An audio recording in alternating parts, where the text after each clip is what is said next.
کیا نماز میں نیت کے لیے یہ کہنا ضروری ہے کہ میں 4 رکعت فرض نماز پڑھ رہا ہوں، منہ میرا کعبہ شریف کی طرف، امام صاحب کے پیچھے، یا دل میں ہی پتہ ہو کہ آپ 4 رکعت فرض پڑھ رہے ہیں تو یہ بھی کافی ہوگا؟ دیکھیں، یہ کہ منہ میرا کعبہ شریف کی طرف اور اس امام کے پیچھے، تو منہ تو کعبہ شریف کی طرف ہوتا ہے تو نماز ہوتی ہے، اس لیے اس کی نیت ضروری نہیں ہے۔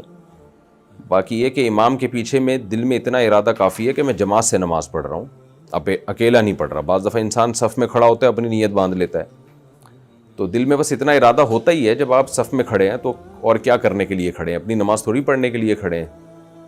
تیسرا مسئلہ یہ کہ 4 رکعت فرض پڑھ رہا ہوں، 2 رکعت فرض پڑھ رہا ہوں، یہ نیت لغو ہے۔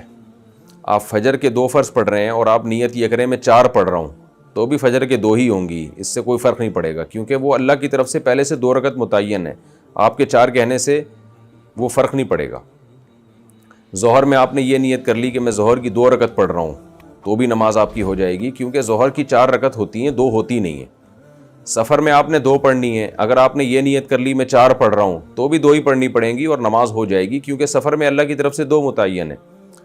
تو صرف اتنی نیت کرنی ہے کہ ظہر ہے یا عصر ہے، کیونکہ ظہر میں آپ کے پاس یہ بھی آپشن تھا کہ آپ پچھلی کوئی قضا پڑھ لیں، یہ بھی آپشن تھا کہ سنت پڑھ لیں، یہ بھی آپشن تھا کہ فرض پڑھ لیں، تو یہ 3 آپشن تھے آپ کے پاس، تو ان میں سے ایک کو آپ نے خود متعین کرنا ہے کہ فرض پڑھ رہا ہوں یا سنتیں۔ نمبر 2، ظہر پڑھ رہا ہوں یا پچھلی کوئی قضا پڑھ رہا ہوں۔ تو جب آپ نے یہ نیت کر لی کہ نہیں جی ظہر ہے، تو وہ 4 رکعتیں 2 رکعتیں یہ لغو کام ہو جائے گا، اس کی ضرورت نہیں ہے۔ بس اتنی نیت کہ ظہر ہے اور فرض ہے، بس۔ یعنی فرض سے میری مراد کہ ظہر ہے، آج کی ظہر ہے، یہ بھی ضروری نہیں کہ فرض ہے، کیونکہ ظہر تو ہے ہی فرض، تو سنت نہیں ہے۔ سنتیں پڑھ رہے ہیں تو دل میں یہ نیت ہو کہ یہ ظہر میں سنت پڑھ رہا ہوں، میں فرض نہیں پڑھ رہا، تو بس اتنی کافی ہے۔ آج کل نیتوں میں بہت زیادہ غلو ہونے لگا ہے۔